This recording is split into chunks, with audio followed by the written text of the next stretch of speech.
नमस्कार साथियों, मैं रोशन गुप्ता एक बार फिर से आ गया हूं आपके बीच में।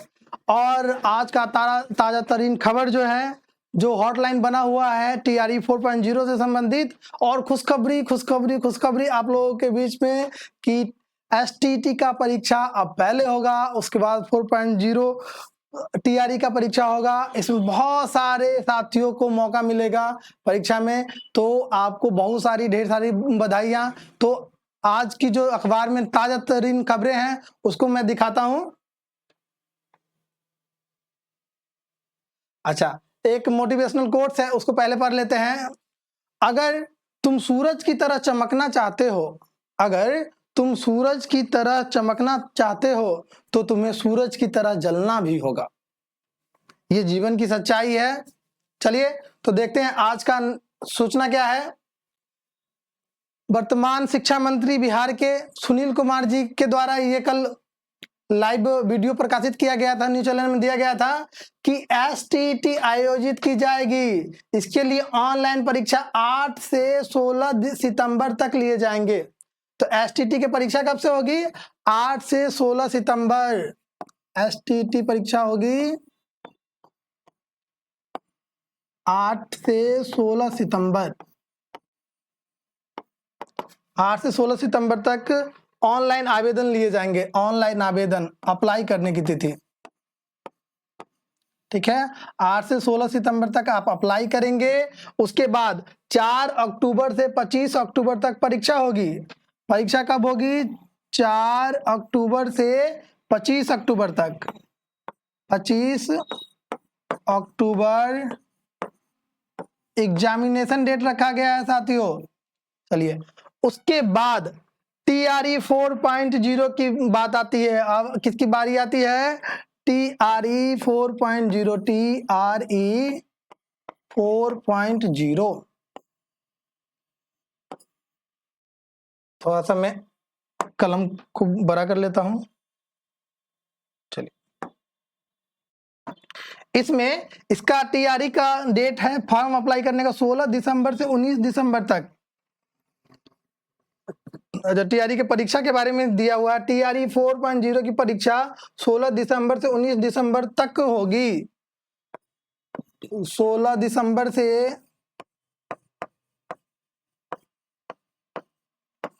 19 दिसंबर तक। 19 दिसंबर तक क्या होगी?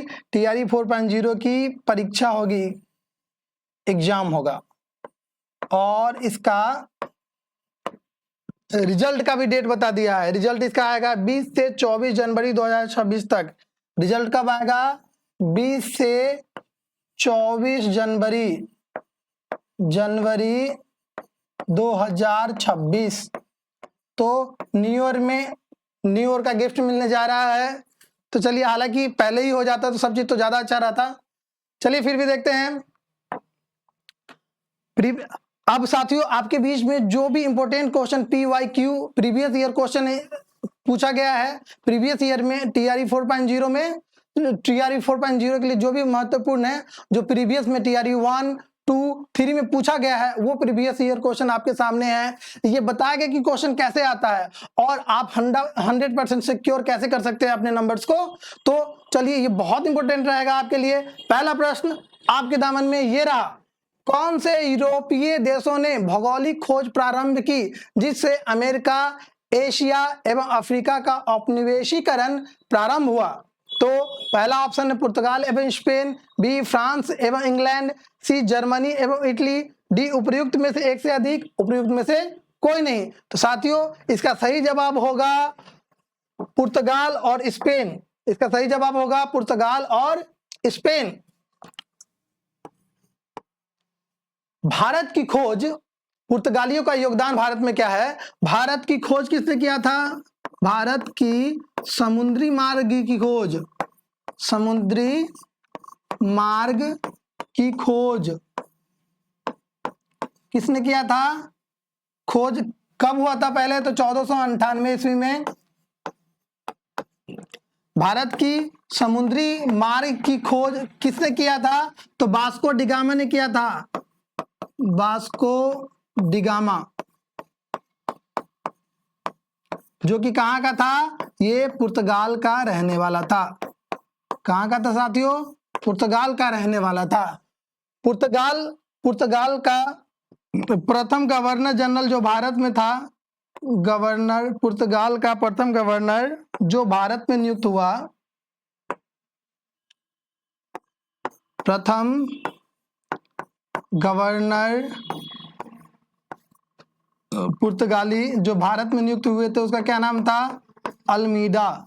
क्या नाम था साथियों, इसका नाम था अल्मीडा।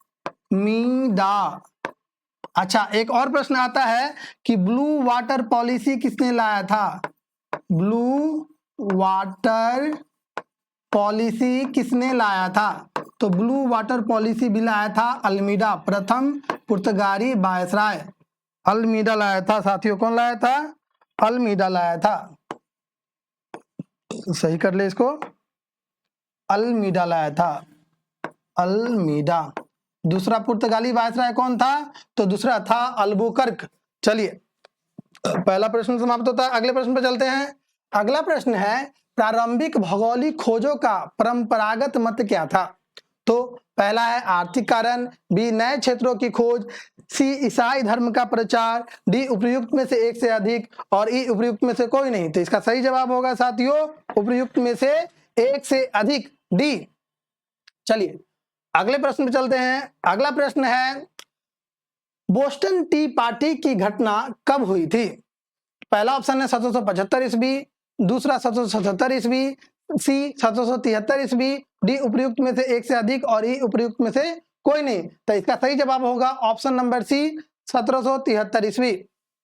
क्या होगा साथियों, 1773 ईस्वी। इसमें हुआ क्या था कि अमेरिकी स्वतंत्रता संग्राम चल रहा था और ब्रिटेन वाले क्या कर रहे थे कि चाय का जो व्यवसाय था वो ब्रिटेन में बिना टैक्स दिए, बिना कर दिए ही वो 1773 में एक एक्ट लाते हैं। इसके द्वारा क्या होता है कि अमेरिका में जो चाय का व्यापार होता है बिना टैक्स दिए ही ब्रिटेन वासी करने लगते हैं। इसका पुरजोर विरोध अमेरिकी लोगों द्वारा किया जाता है और रात के अंधेरे में जहाज पे जाके और चाय की जो बड़ी बड़ी पेटियां होती है उसमें से 273 पेटियों को समुद्र में फेंक देते हैं। इस घटना को बोस्टन टी पार्टी का नाम दिया गया था, जो कि कब हुआ था, 1773 में हुआ था। अगले प्रश्न पे चलते हैं। अगला प्रश्न है, अमेरिकी स्वतंत्रता की उद्घोषणा किसने लिखी थी। पहला ऑप्शन है थॉमस जेफरसन, बी रॉबर्ट ली, सी अब्राहम लिंकन, डी उपर्युक्त में से एक से अधिक, ई उपर्युक्त में से कोई नहीं। तो इसका सही जवाब होगा ऑप्शन नंबर ए थॉमस जेफरसन। क्या होगा साथियों, ऑप्शन नंबर ए थॉमस जेफरसन। अमेरिकी स्वतंत्रता संग्राम में ही एक नारा दिया गया था जो कि बहुत इंपॉर्टेंट है, कई सारे प्रश्न एग्जामिनेशन में पूछा गया है। एक ये नारा दिया गया, प्रतिनिधित्व नहीं तो कर नहीं,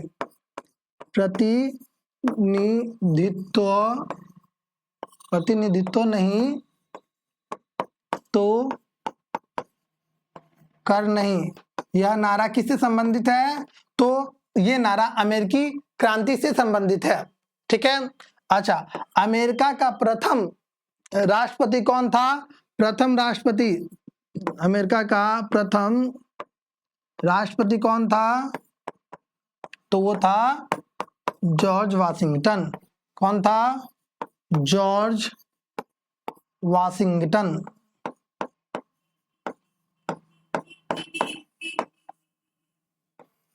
इसी के नाम पे वाशिंगटन डीसी इसका नाम पड़ा हुआ है। ठीक है। अमेरिका प्रथम विश्व युद्ध में कब शामिल हुआ, अमेरिका फर्स्ट वर्ल्ड वार में, प्रथम विश्व युद्ध में, फर्स्ट वर्ल्ड वार में कब शामिल हुआ, तो 1917 में शामिल हुआ। अमेरिका सेकेंड वर्ल्ड वार में कब शामिल हुआ था, तो सेकेंड वर्ल्ड वार में शामिल हुआ था 1941 में।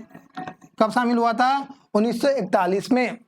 1941 में जब जापान पर्ल हार्बर पे हमला कर देता है, उसके बाद अमेरिका इस युद्ध में शामिल होता है। क्या कारण था इसका, द्वितीय विश्व युद्ध में तत्कालिक कारण क्या था अमेरिका का शामिल होने का, पर्ल हार्बर पर जापान द्वारा आक्रमण। चलिए अगले प्रश्न पे चलते हैं साथियों।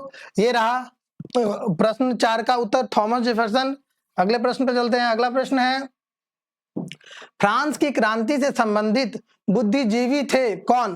पहला है रूसो, बी मॉन्टेस्क्यू, सी वोल्टेयर, डी उपर्युक्त में से एक से अधिक और ई उपर्युक्त में से कोई नहीं। तो इसका सही जवाब होगा उपर्युक्त में से एक से अधिक, क्योंकि फ्रांस की क्रांति से संबंधित सभी बुद्धिजीवी थे। रूसो, मॉन्टेस्क्यू और वोल्टेयर तीनों ही फ्रांस की क्रांति से संबंधित थे। तो रूसो ने एक पुस्तक लिखी है the social contract, the social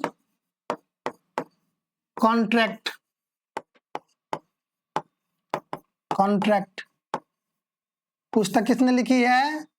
तो ये लिखा है रूसो ने। ठीक है, कई बार प्रश्न आया है द सोशल कॉन्ट्रैक्ट किसने लिखा है? तो रूसो ने लिखा है। मॉन्टेस्क्यू ने क्या लिखा है? The spirit of the law. Montesquieu ने एक पुस्तक लिखा है the spirit of the law, the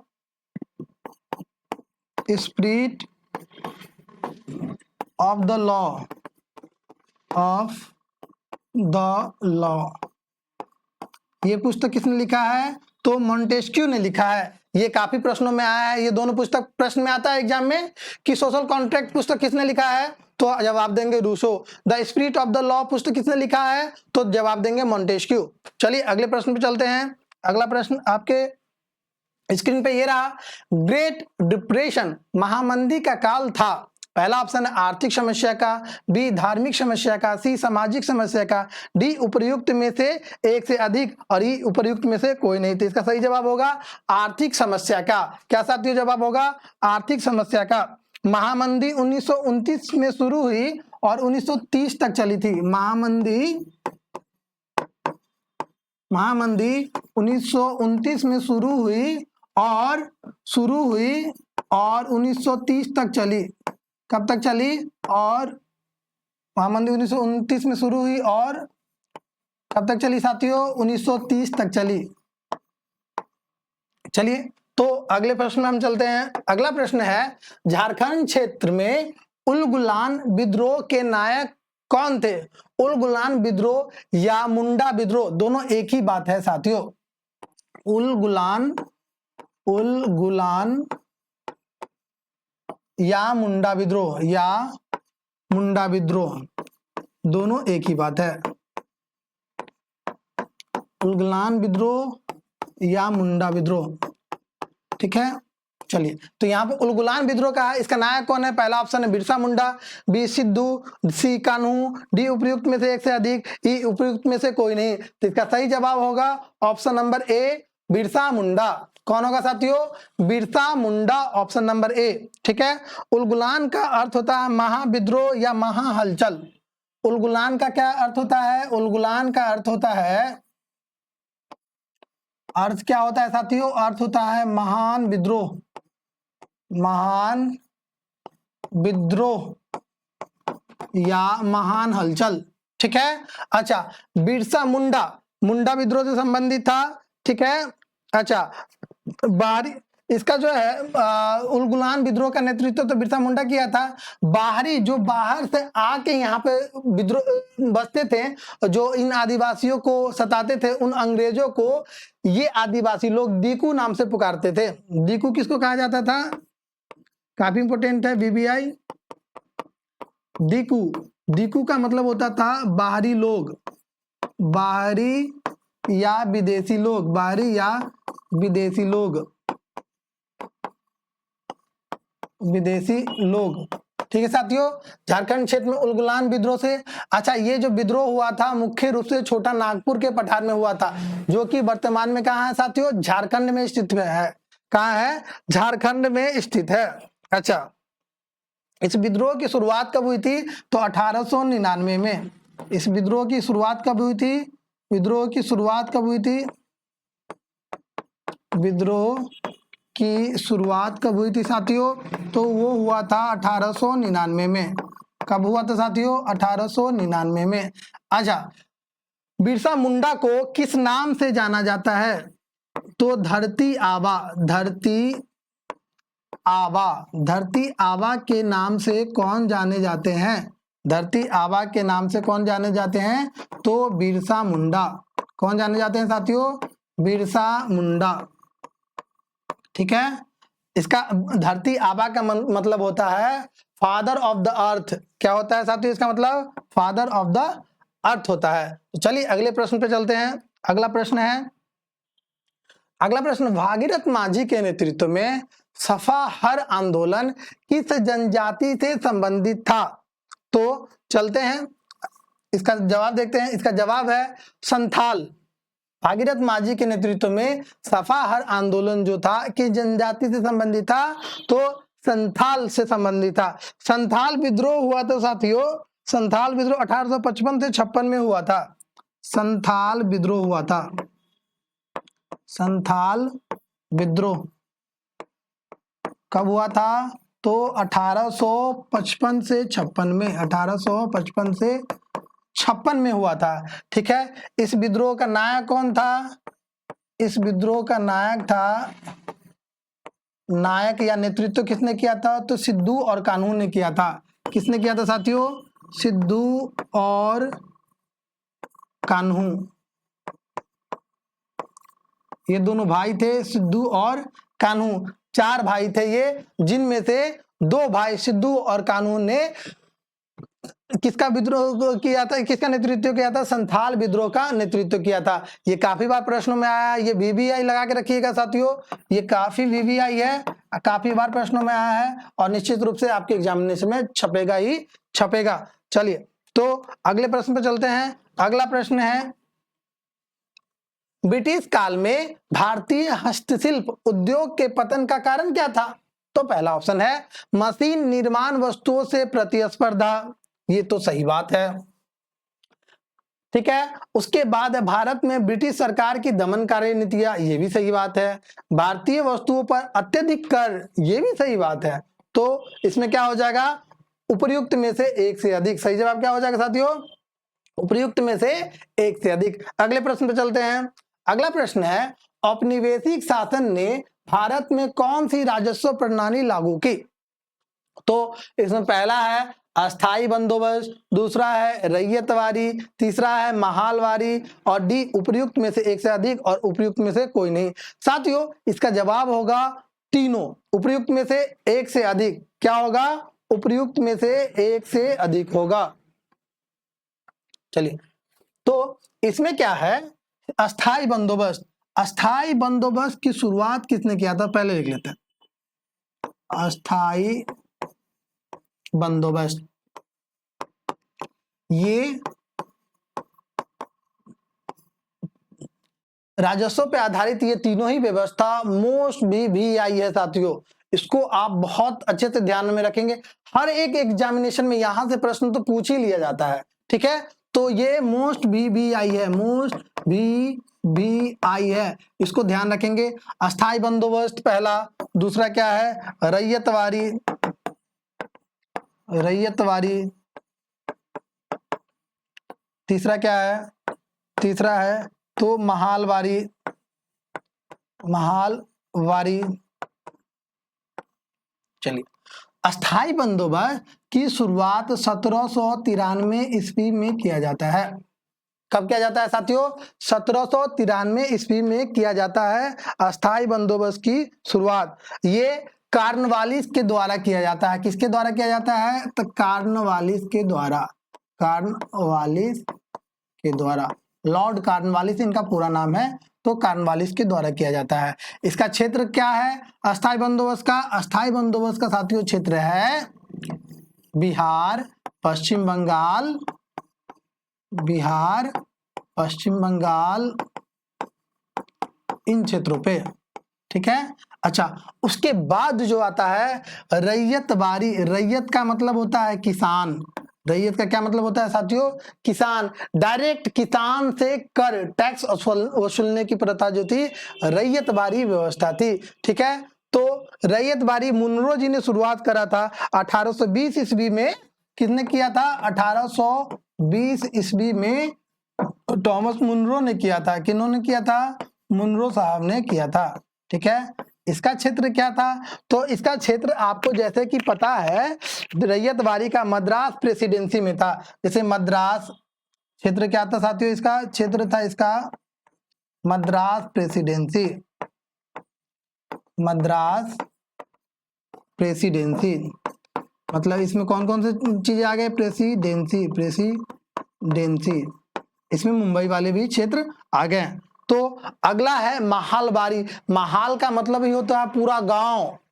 तो इसमें जो टैक्स लिया जाता है महालबारी में, वो पूरे एक गांव के समूह से लिया जाता था। तो महालबारी जो व्यवस्था है ये मुख्य रूप से पंजाब वाले क्षेत्रों में, हरियाणा वाले क्षेत्रों में और यूपी वाले क्षेत्रों में थे। तो 1833 ईस्वी में हॉल्ट मैकेंजी ने किया था। 1833 ईस्वी में हॉल्ट मैकेंजी ने, किन्होंने किया था?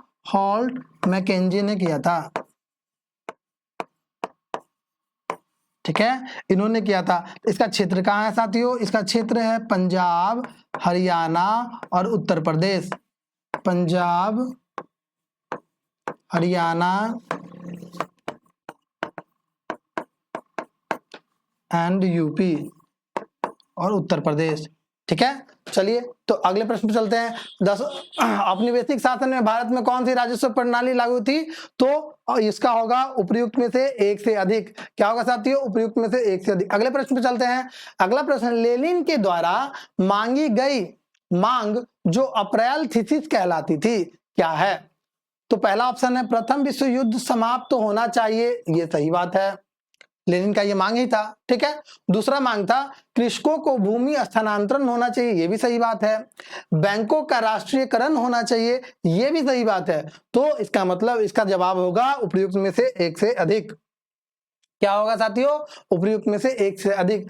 लेनिन था, लेनिन कहां से संबंधित था? लेनिन था रूस से संबंधित। लेनिन कहां से संबंधित था? रूस से संबंधित था। और तो रूस से संबंधित था। तो रूस की क्रांति कब हुई थी साथियों? तो रूसी क्रांति हुई थी, रूसी क्रांति 1917 ईस्वी में। कब हुई थी रूसी क्रांति? प्रश्न में पूछा गया है रूसी क्रांति कब हुई थी? तो 1917 ईस्वी में हुई थी। ठीक है, चलिए तो अगले प्रश्न पे चलते हैं। अगला प्रश्न है निम्नलिखित में से कौन सी सिविल कोड 1804 या नेपोलियन कोड से संबंधित महत्वपूर्ण विशेषता है? तो पहला इसमें संपत्ति का अधिकार, बी विधिक समानता, सी जन्म के आधार पर भेदभाव की समाप्ति, डी उपर्युक्त में से एक से अधिक, ई उपर्युक्त में से कोई नहीं। तो इसका सही जवाब क्या हो जाएगा साथियों? इसका सही जवाब हो जाएगा उपर्युक्त में से एक से अधिक, क्योंकि ये सभी सही है। संपत्ति का अधिकार, विधिक समानता, जन्म के आधार पर भेदभाव की समाप्ति, ये तीनों ही सही है। अगले प्रश्न पे चलते हैं। सुभाष चंद्र बोस ने किस स्थान से दिल्ली चलो का अपना प्रसिद्ध उद्घोष दिया था? तो याद कीजिए 1943 ईस्वी में सिंगापुर में अपने सुभाष चंद्र बोस जी ने क्या किया था? प्रथम स्वतंत्रता की घोषणा कर दी थी। अच्छा, तो इसमें पहला ऑप्शन है कलकत्ता, दूसरा पटना, सी सिंगापुर, डी उपर्युक्त में से एक से अधिक और ई उपर्युक्त में से कोई नहीं। तो इसका सही जवाब क्या होगा साथियों? सिंगापुर। क्या होगा सही जवाब? सिंगापुर। सुभाष चंद्र बोस, सुभाष चंद्र बोस, इनके बारे में महत्वपूर्ण फैक्ट जान लेते हैं। सुभाष चंद्र बोस, इनका जन्म हुआ था उड़ीसा के कटक में। सुभाष चंद्र बोस जी का जन्म कहाँ हुआ था? उड़ीसा के कटक में हुआ था। इन्होंने, इनके बारे में प्रश्न एक पूछा जाता है, काफी महत्वपूर्ण VVI है, कि फॉरवर्ड ब्लॉक की स्थापना किसने किया था? फॉरवर्ड ब्लॉक की स्थापना किसने किया था? तो सुभाष चंद्र बोस ने किया था।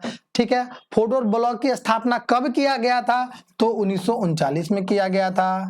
ठीक है, अच्छा, और ये भी आता है कि सुभाष चंद्र बोस कांग्रेस के किस किस अधिवेशन की अध्यक्षता किए थे? ठीक है, तो कांग्रेस के सुभाष चंद्र बोस 2 अधिवेशन की अध्यक्षता किए थे, जो कि एक 1938 में है और एक 1939 में है। कब कब है? 1938 में हरिपुरा अधिवेशन, 1938 में करते हैं हरिपुरा अधिवेशन, हरिपुरा अधिवेशन, और 1939 में करते हैं अच्छा, 1939 में जो अधिवेशन करते हैं, इसमें महात्मा गांधी से मतभेद होने के कारण क्या करते हैं सुभाष चंद्र बोस जी अपना इस्तीफा दे देते हैं। क्या करते हैं सुभाष चंद्र बोस जी अपना इस्तीफा दे देते हैं त्रिपुरी से। त्रिपुरी से कहां से अध्यक्ष थे? त्रिपुरी से। तो इसमें क्या करते हैं सुभाष चंद्र बोस जी अपना 1939 में इस्तीफा दे देते हैं। ठीक है, चलिए अगले प्रश्न पे चलते हैं। अगला प्रश्न है, किस कांग्रेस सत्र में असहयोग आंदोलन का संकल्प लिया गया था? तो पहला है नागपुर सत्र, बी लखनऊ सत्र, सी सूरत सत्र, डी उपयुक्त में से एक से अधिक और ई उपयुक्त में से कोई नहीं। तो इसका सही जवाब होगा नागपुर सत्र। क्या होगा साथियों? नागपुर सत्र। क्या सही जवाब होगा इसका? नागपुर सत्र इसका जवाब होगा, जो कि दिसंबर 1920 नागपुर अधिवेशन में हुआ था। कब हुआ था ये अधिवेशन? दिसंबर 1920 में। दिसंबर 1920 में हुआ था। कब हुआ था साथियों? दिसंबर 1920 में हुआ था। सी विजय राघवाचार्य इसके अध्यक्ष थे। अध्यक्ष कौन थे? इसके अध्यक्ष थे कौन? सी राघवाचार्य। कौन थे? सी राघवाचार्य। राघवाचार्य। ठीक है, तो कभी कभी ये भी प्रश्न पूछ लेता है कि किस कांग्रेस सत्र में असहयोग आंदोलन का संकल्प लिया गया था? तो नागपुर सत्र। नागपुर सत्र की अध्यक्षता किसने किया था? तो सी राघवाचार्य। चलिए अगले प्रश्न पे चलते हैं। अगला प्रश्न है, भारतीय राष्ट्रीय कांग्रेस के किस सत्र की महात्मा गांधी ने अध्यक्षता की थी? ये मोस्ट बीबीआई लगा लीजिए, ये कई बार प्रश्न में पूछा गया है, मोस्ट बीबीआई।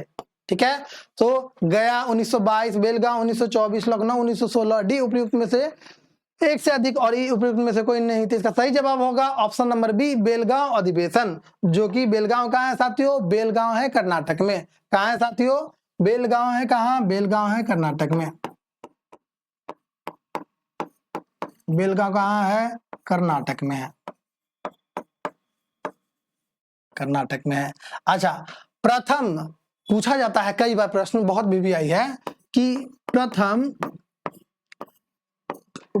कांग्रेसी अधिवेशन जो गांव में आयोजित हुआ था, या गांव में आयोजित होने वाला प्रथम कांग्रेसी अधिवेशन कौन था? तो वो था फैजपुर। प्रश्न पूछा जाता है गांव में आयोजित होने वाला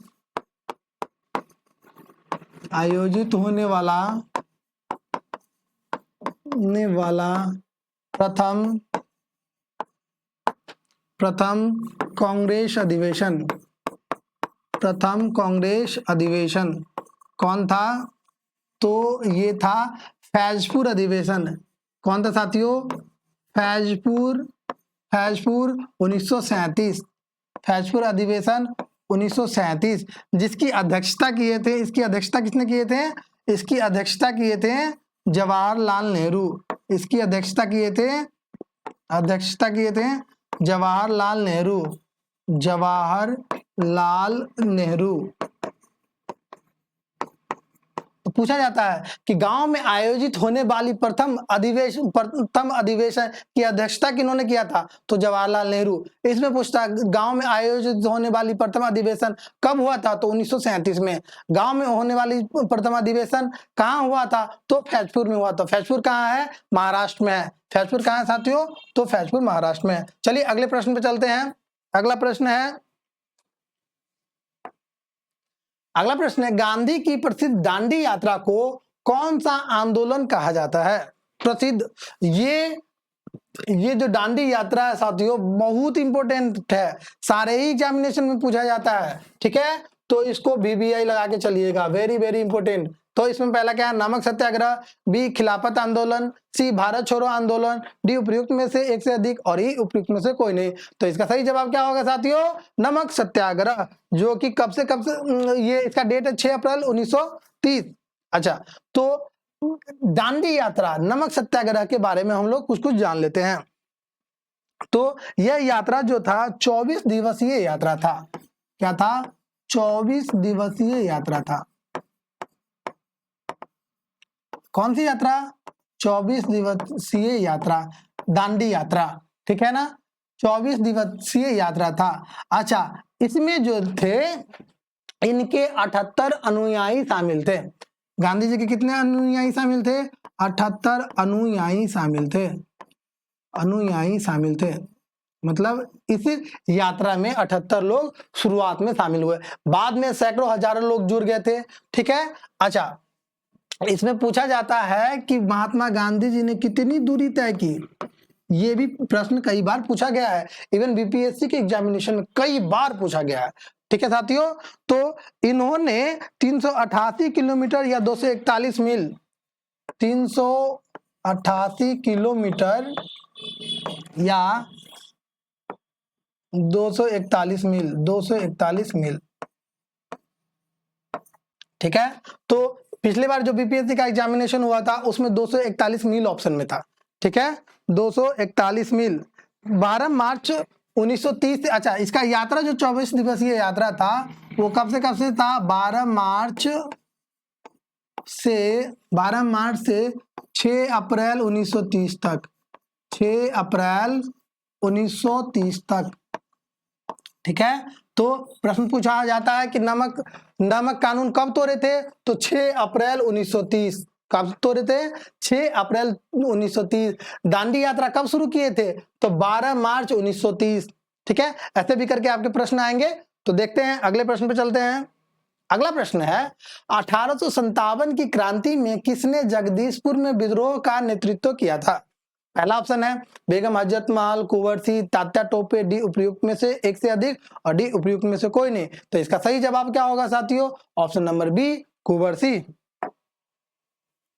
अच्छा, 1857 की क्रांति में जैसे मान लेते हैं जगदीशपुर से तो हम लोग जान ही गए हैं कौन है, बाबू कुंवर सिंह है। ठीक है, अच्छा उसके बाद जैसे झांसी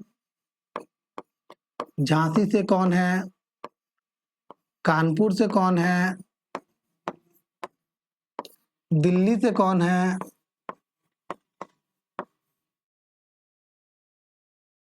ठीक है, लखनऊ से कौन है।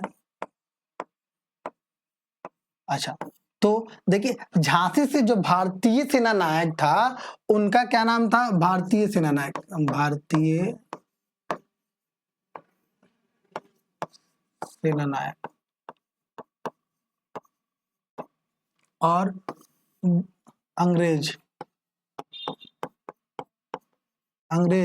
विद्रोह दबाने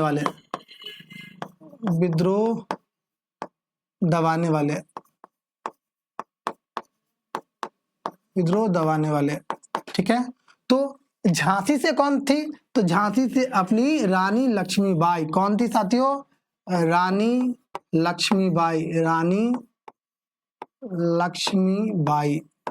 लक्ष्मीबाई थी। अच्छा, इसको दबाया था कौन? दबाया था जनरल हीरोज। कौन दबाया था? General heroes.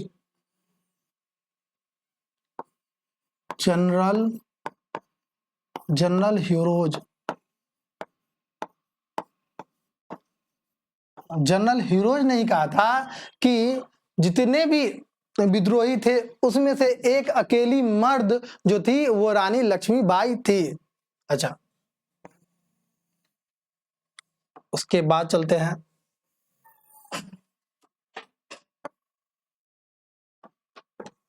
ठीक है साथियों, अच्छा कानपुर से नाना साहब एंड तात्या टोपे थे। कानपुर से नाना साहब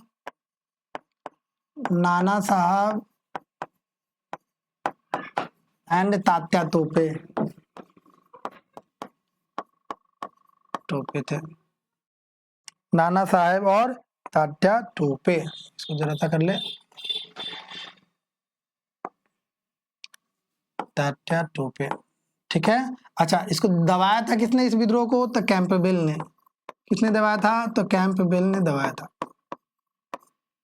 चलिए, दिल्ली से किसने किया था? तो बहादुर शाह जफर। दिल्ली से किसने किया था? बहादुर शाह जफर। बहादुर शाह जफर। अच्छा, इस विद्रोह को किसने दबाया था? तो इस विद्रोह को दबाया था निकलसन।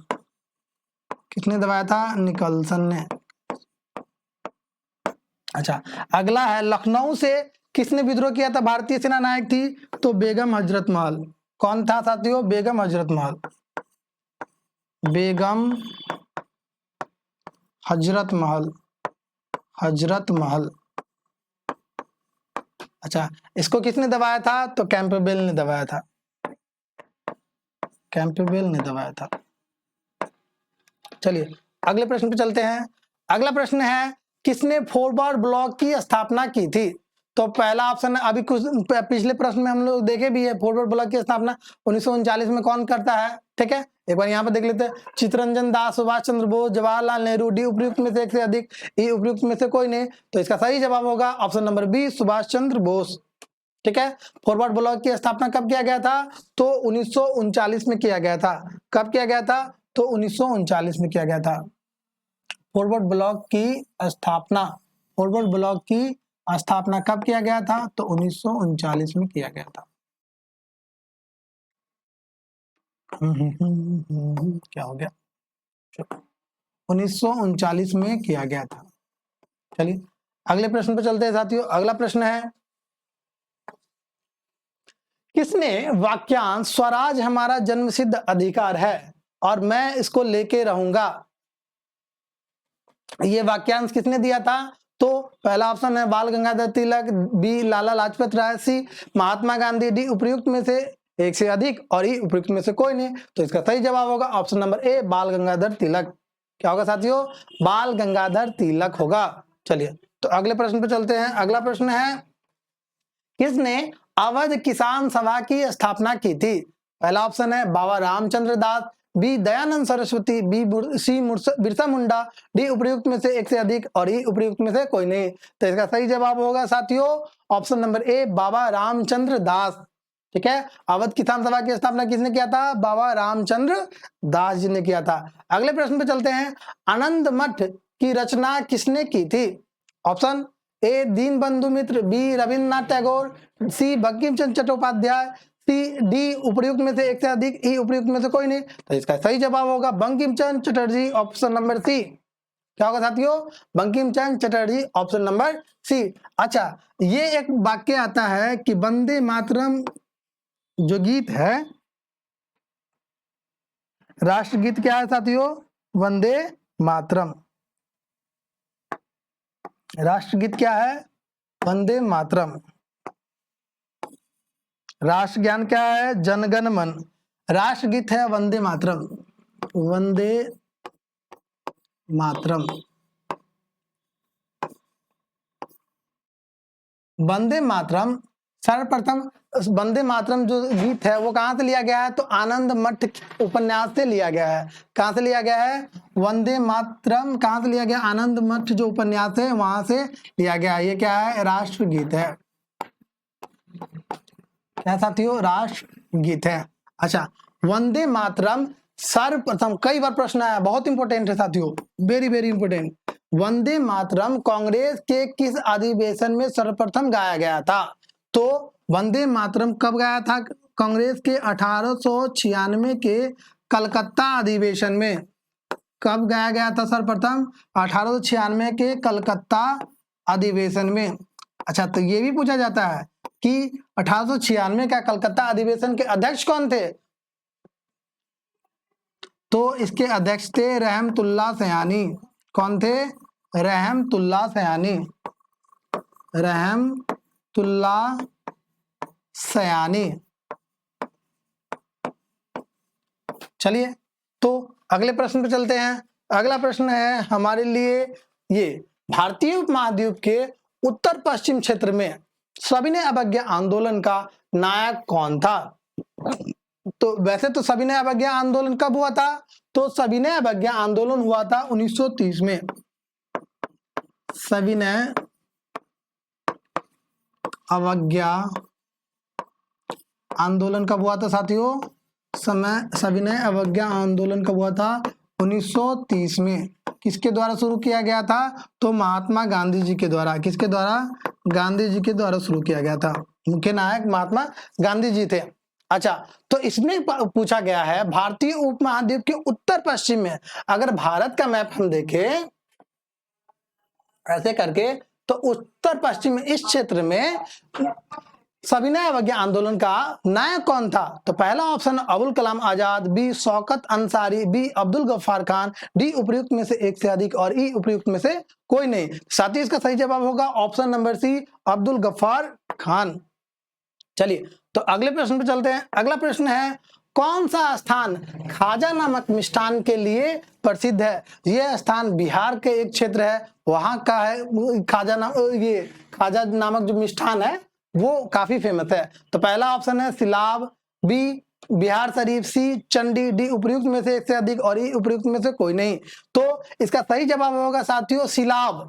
सिलाब कहाँ स्थित है? सिलाब है नालंदा में, नालंदा जिला में। कहाँ स्थित है? नालंदा जिला में। अगर नालंदा ऑप्शन रहता तो नालंदा भी मार सकते थे। ठीक है, तो सिलाब एक जगह का नाम है जहां का खाजा मिष्ठान काफी फेमस है।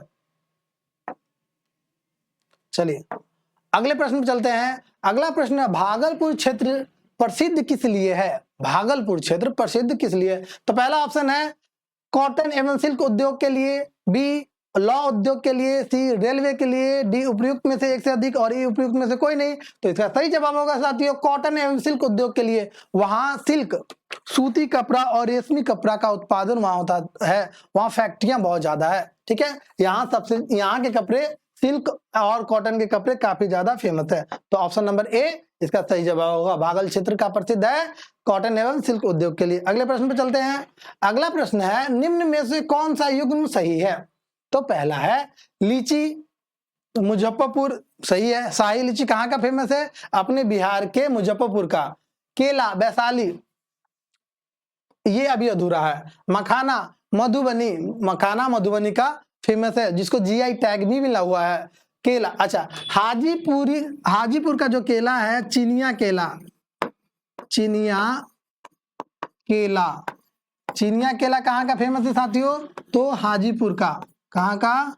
हाजीपुर का चिनिया केला काफी फेमस है। तो हाजीपुर वैशाली में। यहाँ पर डायरेक्ट केला है इसीलिए इसको सही मान भी सकते और नहीं भी मान सकते।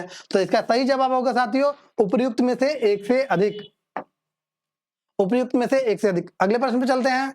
अगला प्रश्न है, कहां पर सर्वप्रथम छपाई तकनीक का विकास हुआ था? ऑप्शन ए चीन, बी जापान, सी कोरिया, डी उपर्युक्त में से एक से अधिक, ई उपर्युक्त में से कोई नहीं। तो इसका सही जवाब होगा साथियों ऑप्शन नंबर ए चीन। यहीं पर सबसे पहले छपाई की तकनीक का आविष्कार हुआ था। चलिए अगला प्रश्न है, 1917 में कलकत्ता में प्रथम भारतीय जूट मिल की स्थापना किसने किया था? कलकत्ता में। अच्छा आपको पता है कि भारत की पहली राजधानी कहाँ थी? तो कोलकाता थी। 1911 में जॉर्ज पंचम जब आते हैं उसके बाद नई दिल्ली को भारत की राजधानी घोषित किया जाता है जो कि 1912 में बनता है। लेकिन पहली राजधानी भारत की कौन सी है? तो कोलकाता ही है। पहले नाम इसका कलकत्ता था। तो इसमें क्या कह रहा है कि 1917 में कलकत्ता में प्रथम भारतीय जूट मिल की स्थापना किसने किया था? तो पहला ऑप्शन है सेठ हुकुमचंद, बी द्वारकानाथ टैगोर, सी जमशेद जी भाई जीजी भाई, डी उपर्युक्त में से एक से अधिक और ई उपर्युक्त में से कोई नहीं। तो इसका सही जवाब होगा ऑप्शन नंबर ए सेठ हुकुमचंद। सेठ हुकुमचंद जी थे भारत में प्रथम जूट मिल की स्थापना किए थे। जूट को ऐसे पटुआ भी बोलते हैं हम लोग। चलिए अगला प्रश्न है, होम चार्जेस क्या है? तो इसमें पहला ऑप्शन है भारत के बाह्य ऋण पर दिया जाने वाला ब्याज, जो कि सही है। ब्रिटिश अधिकारियों का व्यक्तिगत संपत्ति प्रेषण, ये नहीं होगा। ब्रिटिश अधिकारियों का पेंशन, ये होगा। तो उपर्युक्त में से एक से अधिक, उपर्युक्त में से कोई नहीं। तो सही जवाब क्या होगा? ऑप्शन नंबर ए और सी दोनों। तो इसका मतलब हुआ उपर्युक्त में से एक से अधिक सही जवाब होगा। चलिए अगले प्रश्न पे चलते हैं। अगला प्रश्न है, किसने स्वदेशी आंदोलन की प्रेरणा हेतु भारत माता की पेंटिंग चित्रित किया था? ऐसा माना जाता है कि कोई भी आंदोलन अगर हम करें तो अगर चित्र रूप उसको दे दिया जाए तो वो बहुत सक्सेस होता है। क्योंकि हमारा जो ब्रेन है वो हमेशा चित्र के रूप में ही सोचता है। इसीलिए चित्र का प्रयोग सभी आंदोलनों में किया गया था। जैसे फ्रांस की क्रांति 1789 ईस्वी में हम देखेंगे तो उसमें बड़ी बड़ी पेंटिंगों का सहारा लिया गया और आंदोलन को उत्तेजित किया गया। उसी प्रकार भारतीय स्वदेशी आंदोलन की प्रेरणा हेतु भारत माता की पेंटिंग की चित्रित किसने किया था? तो ऑप्शन है अवनींद्रनाथ टैगोर, बी रविन्द्रनाथ टैगोर, सी देवेंद्रनाथ टैगोर, डी उपयुक्त में से एक से अधिक और ई उपयुक्त में से कोई नहीं। तो इसका सही जवाब होगा साथियों ऑप्शन नंबर ए अवनींद्रनाथ टैगोर। चलिए तो अगले प्रश्न पे चलते हैं। किसने यंग इटली नामक गुप्त संस्था की स्थापना किया था? तो इटली का जनक कौन है साथियों? मेजनी है। इटली का जनक कौन है? मेजनी है। तो इसमें कह रहा है यंग इटली नामक गुप्त संस्था की स्थापना किसने किया था? तो पहला ऑप्शन है मेजनी, मजनी लिखा हुआ है, मेजनी होगा, मेजनी। दूसरा इमैनुअल द्वितीय, सी गैरीबाल्डी, डी उपयुक्त में से एक से अधिक, ई उपयुक्त में से कोई नहीं। तो इसका सही जवाब होगा ऑप्शन नंबर ए मेजनी। क्या होगा साथियों? ऑप्शन नंबर ए मेजनी,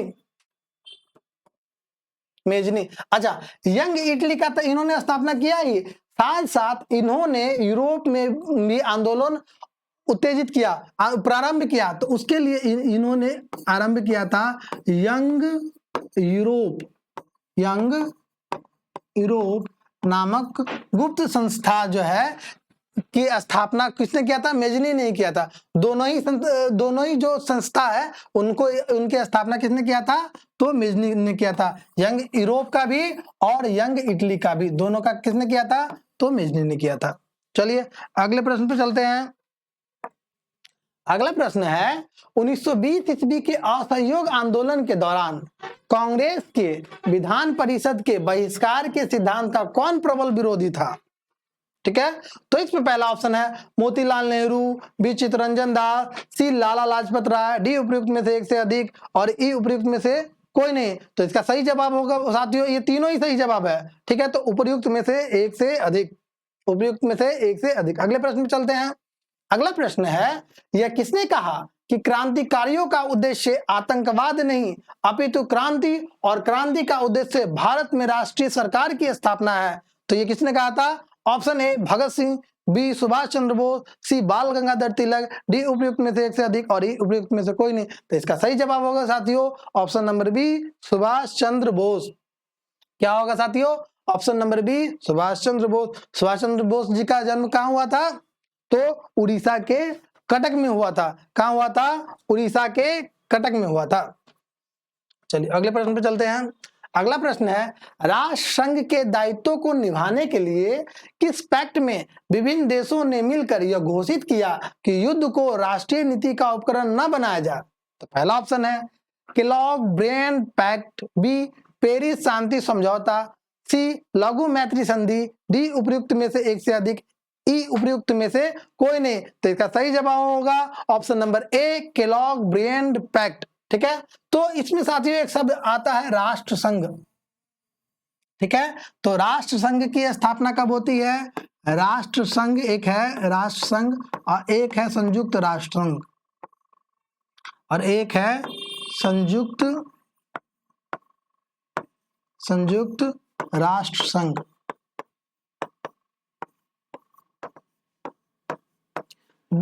संयुक्त राष्ट्र संघ, इसको संघ कर लें,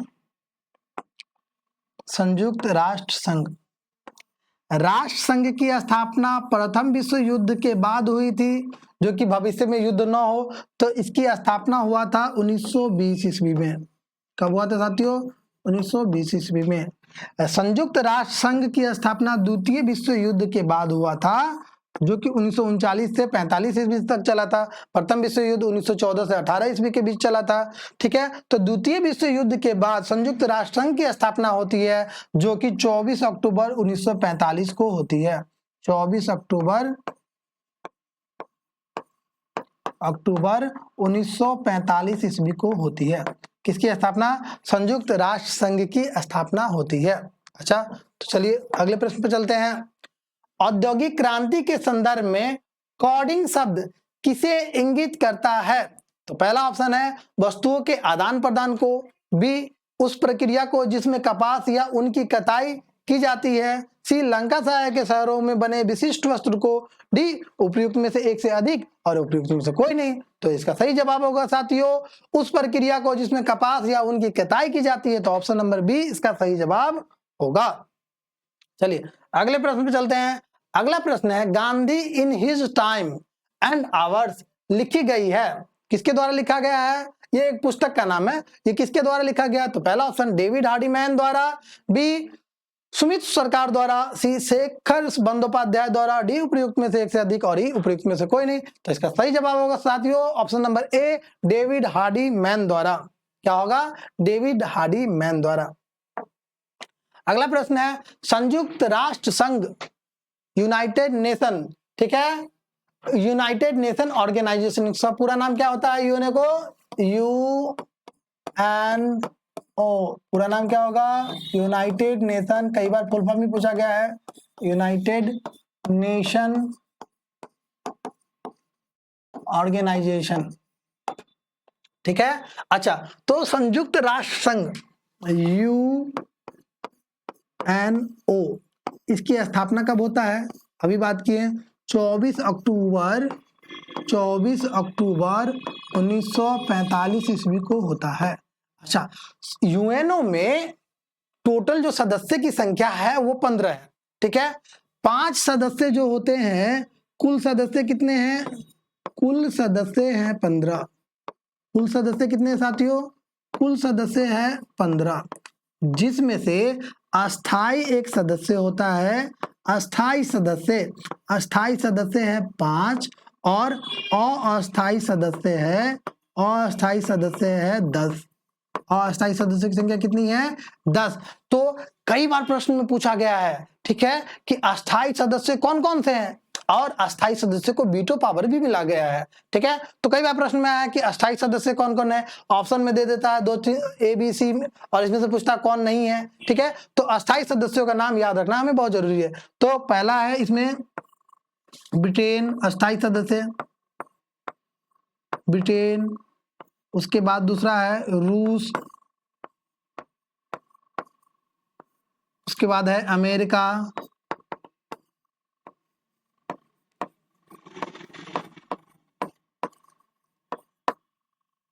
उसके बाद है चौथा फ्रांस, उसके बाद है फ्रांस और 5वां है चीन।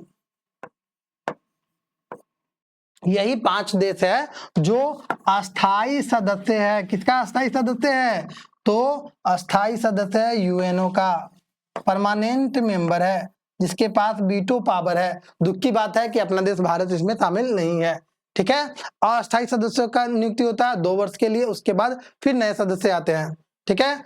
चलिए तो इसमें पहला है, इसका प्रश्न है यूएनओ के संविधान चार्टर में कुल कितने अनुच्छेद तथा अध्याय है? तो इसका सही जवाब होगा, इसका ऑप्शन देख लेते हैं। वैसे 110 अनुच्छेद तथा 20 अध्याय, 111 अनुच्छेद तथा 19 अध्याय, 115 अनुच्छेद तथा 25 अध्याय, उपयुक्त में से एक से अधिक, उपयुक्त में से कोई नहीं। इसका सही जवाब होगा 111 अनुच्छेद और 19 अध्याय, ऑप्शन नंबर बी। क्या होगा इसका सही जवाब? 111 अनुच्छेद और 19 अध्याय। तो अगले प्रश्न पे चलते हैं।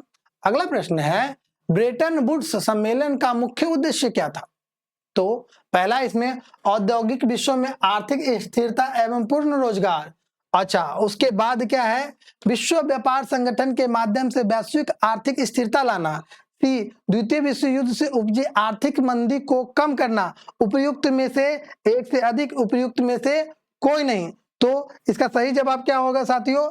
इसका सही जवाब होगा इसमें का तो औद्योगिक विश्व में आर्थिक स्थिरता एवं पूर्ण रोजगार। तो एक तो ये सही है, ठीक है। विश्व व्यापार संगठन के माध्यम से वैश्विक आर्थिक स्थिरता लाना, ये सही नहीं है। अच्छा द्वितीय विश्व युद्ध से उपजी आर्थिक मंदी को कम करना, ये सही है। मतलब 1 और 3 सही है। मतलब इसका क्या होगा? ऑप्शन नंबर डी उपयुक्त में से एक से अधिक। तो क्या होगा इसका सही जवाब? उपयुक्त में से एक से अधिक। मतलब ये सही है और ये सही है। चलिए अगले प्रश्न पे चलते हैं। अगला प्रश्न है चीनी लोक गणराज्य की स्थापना किस वर्ष हुई थी? तो ऑप्शन नंबर ए 1910 ईस्वी, बी 1912 ईस्वी, सी 1948 ईस्वी, डी उपयुक्त में से एक से अधिक और ई उपयुक्त में से कोई नहीं। तो इसका सही जवाब होगा ऑप्शन नंबर ई उपयुक्त में से कोई नहीं। चीनी लोक गणराज्य की स्थापना हुआ था 1949 ईस्वी में। कब हुआ था साथियों? 1949 ईस्वी में हुआ था। अगले प्रश्न में चलते हैं। औद्योगिक क्रांति के उत्थान में किस कारक ने सहायक की भूमिका निभाई थी? तो पहला प्रश्न है औद्योगिक क्रांति मतलब इंडस्ट्री का जो है विकास, इंडस्ट्री में क्रांति आ गया, ठीक है ना। तो इसमें महत्वपूर्ण भूमिका किसने निभाया था? तो पहला है कृषि क्रांति, सही बात है। पूंजी तथा नई प्रौद्योगिकी, न्यू टेक्नोलॉजी, सही बात है। व्यापार प्रतिबंधों की समाप्ति, ये भी सही बात है। इसका क्या मतलब हुआ कि उपर्युक्त में से एक से अधिक होगा इसका सही जवाब। 39 का सही जवाब उपर्युक्त में से एक से अधिक। अगले प्रश्न पे चलते हैं। अगला प्रश्न है इनमें से कौन अंतरराष्ट्रीय न्यायालय में प्रथम भारतीय न्यायाधीश थे? तो पहला ऑप्शन है डॉक्टर नागेंद्र सिंह, दूसरा है BN राव, सी डॉक्टर दलवीर सिंह भंडारी, डी उपर्युक्त में से एक से अधिक, ई उपर्युक्त में से कोई नहीं। तो इसका सही जवाब होगा option number B, BN Rao. तो चलिए साथियों, इसके साथ ही हमारा आज का जो क्लास है यहीं पर समाप्त होता है। फिर मिलते हैं अगले बैच में, तब तक खुश रहिए, मस्त रहिए, अपनों से बड़े का सम्मान कीजिए, छोटों को प्यार कीजिए और अपना व्यक्तित्व इस प्रकार बनाए रखिए कि महिलाएं आपके साथ सुरक्षित महसूस करें। जय हिंद, जय भारत।